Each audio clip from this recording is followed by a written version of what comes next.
কোথায় গিয়েছি, কেন গিয়েছি, আর কাদার মধ্যে কেনই বা হাঁটছি, সব কিছু নিয়ে কিন্তু আজকে আপনাদের সাথে শেয়ার করব। আর এই ভিডিওটা করা ছিল কিন্তু বেশ অনেক দিন আগে, মানে শ্রাবণ মাসে। কাদের বাসায় যাচ্ছি, কোন উপলক্ষে যাচ্ছি, সব কিছু কিন্তু ভিডিও লাস্টে বলবো। সেই পর্যন্ত ভিডিওটা অবশ্যই দেখতে থাকবেন। আর পরিবেশটা কিন্তু অনেক সুন্দর ছিল। আমরা কাদার মধ্যে হাঁটাহাঁটি করলেও আমরা কিন্তু অনেক এনজয় করেছি। তো এটা হচ্ছে আমাদের যাত্রা, মানে আমরা পরের দিন আমাদের একটা প্রোগ্রাম ছিল, তার আগের দিন আমরা বিকেলবেলা সবাই মিলে যাচ্ছিলাম। এখানকার রোডটা দেখছেন কতটা সুন্দর। এখানে পিসি, সুমনা, সুদীপা, প্রীতি সবাই ছিল। আর আমরা যাচ্ছিলাম কিন্তু বিনোদপুরের পরিবেশটা একটু অন্যরকম, তবে অনেক এনজয় করার মতন একটা গ্রাম, যেটা আমার কাছে অনেক ভালো লেগেছে। তবে দয়া করে বৃষ্টির মধ্যে কেউ যাবেন না, বৃষ্টির মধ্যে একদম যাতা একটা অবস্থা, কিন্তু শীতের কালে অনেক সুন্দর। তো আমরা কিন্তু অলরেডি চলে এসেছি। এটা হচ্ছে ঠাকুরকান্দি, এখান থেকে মূলত বিনোদপুর যেতে হবে। তো যেহেতু প্রীতি ভয় পাচ্ছিল নৌকায় উঠতে, তো আমরা হেঁটে হেঁটে যাচ্ছিলাম। এই পাশ দিয়ে একটা রাস্তা ছিল। আর এই নদীটা কী যে সুন্দর লাগছে, এটা হচ্ছে কী নদী আমি জানি না, তবে ঠাকুরকান্দি এই জায়গাটাকে বলা হয়। আর হাঁসগুলো দেখতে কতটা সুন্দর লাগছে দেখতেই পারছেন। আর রাস্তার অবস্থা দেখেছেন কতটা। আমরা শুধু চিন্তা করতেছিলাম যে আমরা এই রাস্তা দিয়ে কীভাবে যাব। এইখান থেকে কিন্তু বেশ অনেকটা দূরে, আর এদিকে কোনো গাড়ি ঘোড়া চলে না। এখানে এখনও ঘোড়া গাড়ি চলাফেরা করে দেখতেই পারছেন। আর দুই পাশে পাটখড়ি, মানে যেগুলো পাট থেকে আঁশ ছাড়িয়ে নেওয়া হয়, সেইগুলো রেখে দিয়েছিল। আর রাস্তার অবস্থা তো পুরোটাই দেখতে পাচ্ছেন।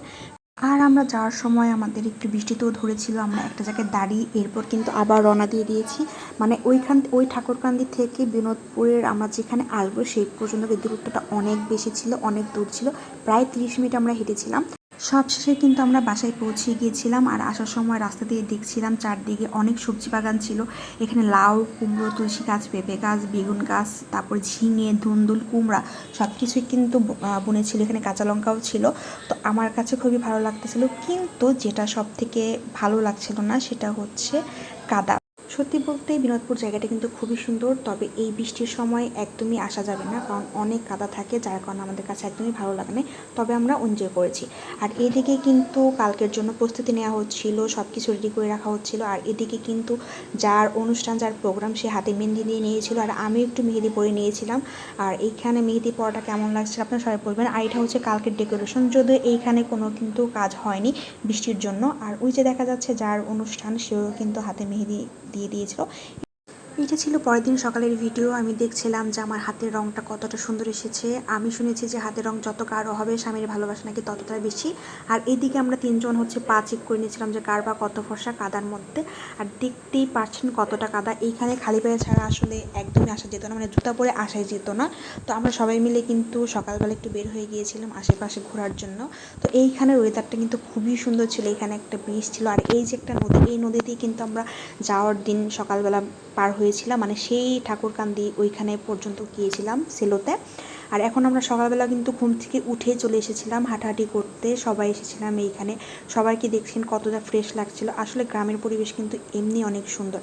আর আমরা কিন্তু ওই ব্রিজে বেশিক্ষণ থাকতেও পারিনি, কারণ তখন একটু একটু বৃষ্টি পড়া শুরু করেছিল। আর আমরা খুব তাড়াতাড়ি করে বাসায় চলে আসছিলাম, যেহেতু এখানে অনেক কাদা, তো খুব তাড়াতাড়ি যাওয়া যাবে না, তাই আস্তে আস্তে করে আমরা সবাই মিলে যাচ্ছিলাম। আর দেখতেই পাশে এখানে কতটা কাদা। আর মাথার উপরে ঝুলছিল কুমড়া, ধুন্দুল সব কিছুই।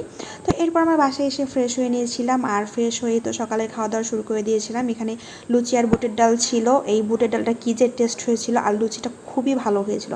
আর এরপর প্রোগ্রাম তো শুরু হওয়ার কথা, কিন্তু এত বৃষ্টি হয়েছিল, টানা 2 ঘন্টা বৃষ্টির পরে আমরা সেইখান থেকে, যেখানে প্রোগ্রাম করার কথা ছিল, সেইখান থেকে সব কিছু নিয়ে ঘরে এসেছিলাম, কারণ ঘরে এই প্রোগ্রামটা করা হবে। আজকের প্রোগ্রামটা হচ্ছে মোর আশীর্বাদ। তো ওর শ্বশুরবাড়ি থেকে কিন্তু সব তথ্য নিয়ে লোকজন চলে এসেছিল। আর আমরা প্রোগ্রাম একটু শুরু হওয়ার পরে আমরা চলে এসেছিলাম, যেহেতু আমাদের রাত্রে আরেকটা প্রোগ্রাম ছিল, মানে বিয়ের প্রোগ্রাম, সুপ্তির বিয়ে ছিল। এই কারণে আমরা সবাই মিলে তাড়াহুড়া করে যাচ্ছিলাম ওর বিয়ে অ্যাটেন্ড করার জন্য। আর এই মুহূর্তে তখন ওয়েদারটা খুবই ভালো ছিল। আর এই সময়টা আমরা বের হয়ে পড়েছিলাম, এখন মনে হয় মোটামুটি 2টা বাজে। তো সেলো থেকে আমাদের আসতে কিন্তু ঠাকুরকান্দি খুব বেশি সময় লাগেনি, মাত্র 10 মিনিট সময় লেগেছিল। আর এরপর আমরা মানিকগঞ্জ চলে এসেছিলাম। মানিকগঞ্জ এসেই তো সুপ্তির বিয়ে অ্যাটেন্ড করেছি, দেখতেই পারছেন। তো আজকের ভিডিওটি এই পর্যন্তই। ভিডিওটি ভালো লাগলে আমার পেজে লাইক ফলো করবেন। ধন্যবাদ সবাইকে।